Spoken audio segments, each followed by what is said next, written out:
นี้แห่บังไฟครับพี่น้องครับแห่บังไฟทางเมืองลาว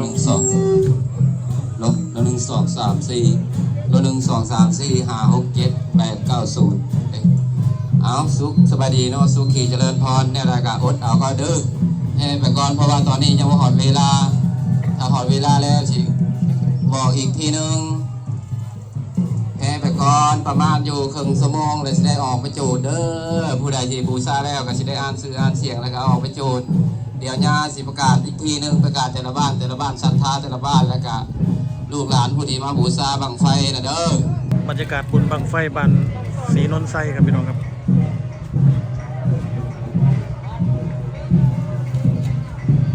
ช่องไว้ไปช่องไปช่องสาธุให้โศกให้โลกให้ไฟเด้อไปทางใดก็ให้คนอักคนห้องไปทางใดเดินทางรถไฟเด้อมองเด้อทุกใจนาทีวาทนาทีนิจานิจังพุทธาบัญจานิโนจัตตาโลธรรมาวัตถุติอายุวันโนสุขังอาลังสาธุให้โศกให้โลกให้โลก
สียงกองแบบนี้ผมที่เฝ้าเข้าบ้านหลายแล้วแบบนี้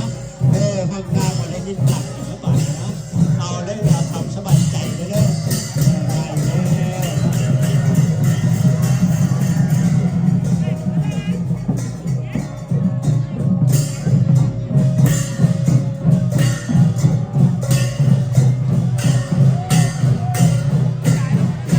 โอ้ยร้อยอย่างก็ไม่ได้ยินเสียงป่ะนะเฮ็ดยังไงก็ร้องจังเดี่ยวน้องนาทีเบาขึ้นมา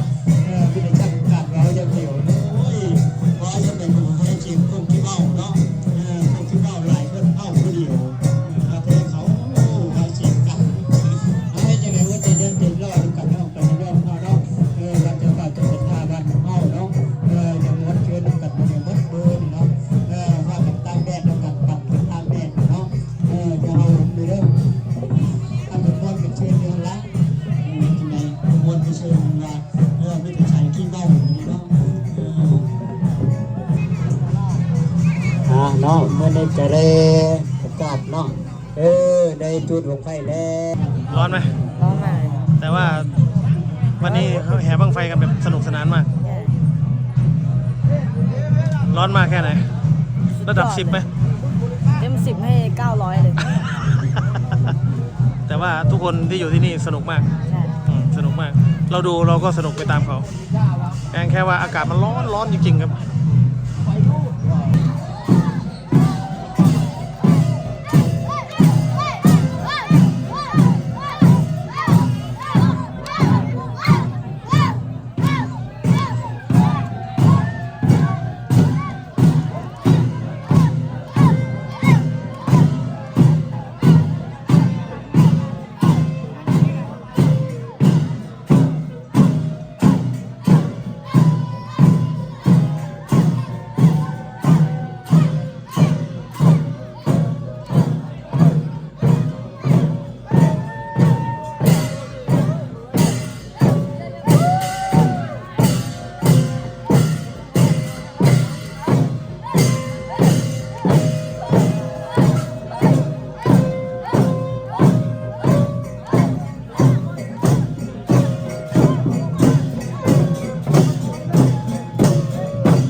บ้านศรีนนทราย